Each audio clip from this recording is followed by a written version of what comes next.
2010 spontaneous human combustion, पूरी body राख हो जाती है। Hello guys, welcome back to my channel. आज की ये जो स्टोरी है ये एक अनसॉल्व मिस्ट्री स्टोरी है जो अभी तक ये एक मिस्ट्री ही रह गई है। 2010 साल में एक इंसान, माइकल नाम का एक इंसान, जो पूरे जीता जाता इंसान एक सेकंड में जल के राख हो गई है। क्या है इसके पीछे रीजन? इनफैक्ट ये एक इंसान नहीं, पूरे ईयर में देखा जाए तो पूरे 200-300 केसेस ऐसे निकल के आए हैं जो जीता जाता इंसान अचानक जल के राख हो जाते हैं। कई साइंटिस्ट इसको विद प्रूफ एंड एविडेंस के साथ पेश जरूर किया है, लेकिन अभी भी कहीं ना कहीं कुछ ना कुछ लोगों को ये लगता है कि ये एग्जैक्ट रीजन नहीं है, ये कुछ चीजों या फिर ये कुछ एक्सपेरिमेंट्स के बेसिस पे ये एविडेंस लाया गया है। लेकिन क्या सच में ऐसा होता है, ये आज हम देखेंगे कि ये क्या ये मिस्ट्री सच में मिस्ट्री है या फिर ये सॉल्व हो गई है।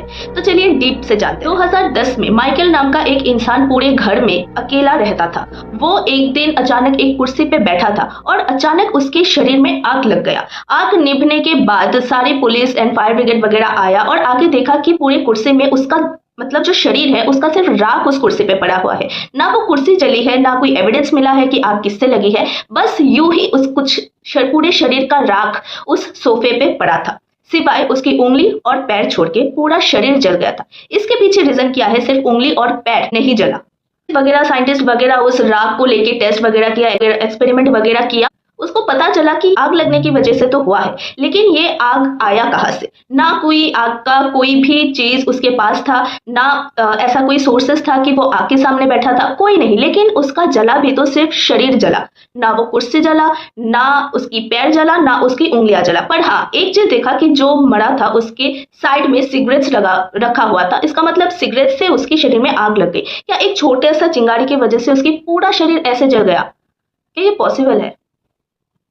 आगे चलते हैं। कॉर्नेलिया ब्रैंडी, वो 4-5 दोस्तों के साथ बैठे थे एक कमरे में। उन लोगों की पार्टी चल रही थी। अचानक वो सारे दोस्त देख रहा है कि उस लड़की के शरीर में से ब्लू फ्लेम निकल रहा है और उसकी पूरा शरीर जलकर राख हो रहे हैं।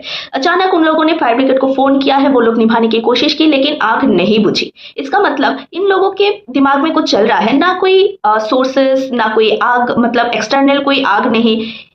अचानक किसी के शरीर में से आग कैसे निकल सकते हैं? और वही सेकंड में वो लड़की जलकर राख हो चुकी है। पुलिस वगैरह आया, एक्सपेरिमेंट की और उसने देखा कि पैर और उंगलियां छोड़ के ये भी जल के राख हो गए। क्या है इसके पीछे की रीजन? बहुत सारे चीजें को देखने के बाद साइंटिस्ट लोगों ने पता लगाया। ब्रेनफोर्ड एक साइंटिस्ट है, उन्होंने बताया है कि ये स्पॉन्टेनियस ह्यूमन कंबशन है, जो हमारे शरीर के अंदर एक कंबशन प्रोड्यूस करता है, जिसकी वजह से ऑटोमेटिकली हमारे शरीर में आग लग जाते हैं। लेकिन ऐसे क्या हर किसी के शरीर में आग लगता फिरेगा? नो, इसके पीछे भी बहुत सारे रीजन है। लेकिन एक एविडेंस जो नोटिसेबल था वो था कि जितने भी हादसे हुए हैं उन लोगों की उम्र काफी ज्यादा था और सब लोग सिगरेट्स पीते थे, और जब मरे थे उनके हाथों में भी सिगरेट्स पाया गया था। इसका मतलब ये तो कंक्लूजन नहीं हो सकता कि उनकी मौत उस सिगरेट्स की वजह से हुआ है। नो, लेकिन अगर सिगरेट्स की वजह से होता तो वो जिस चेयर पे बैठे थे या फिर जिस सोफे पे बैठे थे वो सब भी जल जाता, अगर एक्सटर्नल कोई फायरिंग होता तो।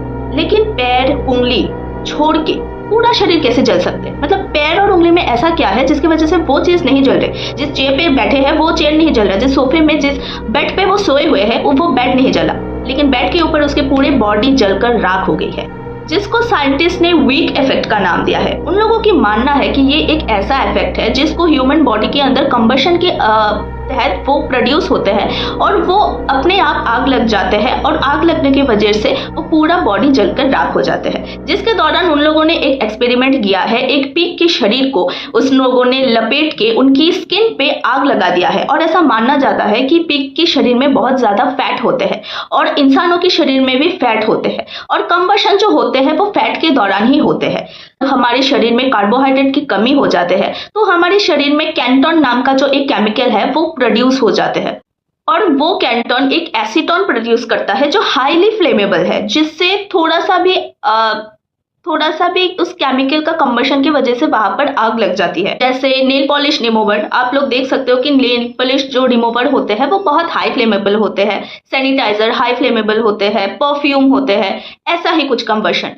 और ऐसा ही उस पीक के बॉडी में उन एक कपड़ों में लपेट के उन लोगों पे उस स्किन पे आग लगा दी गई है। और देखते ही देखते कुछ सेकंडों बाद वो आग इतना फैल गया और पूरे बॉडी जल गए।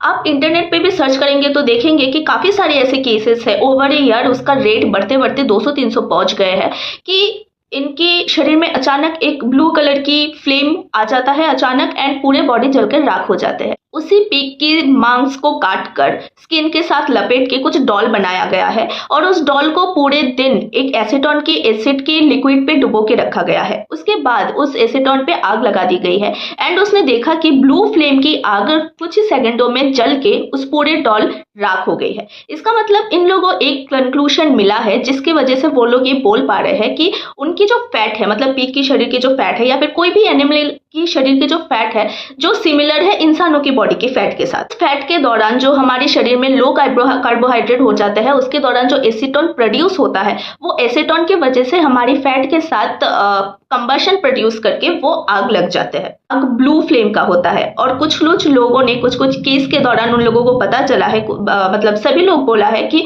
जब भी देखा है कि वो अपने आप जलने लगता है वो शरीर, वो ब्लू फ्लेम की होते हैं, जिसके दौरान उन लोगों को पता चला है कि शायद ये SHC की वजह से ही हुआ होगा, spontaneous human combustion. At the end of the moment ये लोग इसी कंक्लूजन पे पहुंचे हैं, लेकिन ये कंक्लूजन 100% ट्रू नहीं है। मैं बताती हूँ क्योंकि ये कंक्लूजन है कि कार्बोहाइड्रेट कम होने की वजह से उसकी फैट के साथ कंबशन प्रोड्यूस करके या फिर कोई भी एसीटोन के साथ केमिकल प्रोड्यूस करके आग लग जाते हैं। ये डिक्रीज ऑफ कार्बोहाइड्रेट की वजह से है। लेकिन आजकल की जो लोग जो कार्बोहाइड्रेट घटाने पे काम करते हैं, फैट घटाने पे काम करते हैं, जो अक्सर डाइट करते हैं, लेस कार्बोहाइड्रेट वाला डाइट करते हैं, वो लोग कार्बोहाइड्रेट को घटाने पे काम करते हैं। वो लोग कार्बोहाइड्रेट वाला कोई भी चीज नहीं खाते जो उनकी शरीर पे कार्बोहाइड्रेट प्रोड्यूस करेगा। जैसे राइस, बहुत लोग बोलते हैं कि राइस पे बहुत कार्बोहाइड्रेट है, राइस मत खाओ, मतलब आप लोग डाइट कॉन्शियस हो कि कार्बोहाइड्रेट आपके शरीर पे ना जाए। ऐसे इंसानों की शरीर में तो तुरंत आग लग जाने वाली बात है। अगर कार्बोहाइड्रेट घटने से ये आग लगता है तो फिर ये क्या कंक्लूजन हुआ कि कार्बोहाइड्रेट घटने से हमेशा आग लग जाते? नहीं, ये बात ऐसे अलाइन नहीं होता है कि हमेशा उस कॉन्वर्शन पे, उस चीजों पे काम करेंगे। तो इसलिए थोड़ा सा मिस्टीरियस रह गई है कि एक्चुअल रीजन क्या है, क्योंकि एक तरफ पॉजिटिव अगर हम देख पा रहे हैं तो एक तरफ नेगेटिव भी देख रहे हैं। तो इसका मतलब ये नहीं कि जिसके शरीर पर कार्बोहाइड्रेट कम होता है उसके शरीर में ही सिर्फ आग लग जाता है, जिसका रीजन अभी तक किसी ने ढूंढ के नहीं निकल पाया कि एक्चुअल क्या रीजन है जो शरीर के अंदर से अपने आप आग लग जाता है। अभी तक मिस्टीरियस ही रह गई है।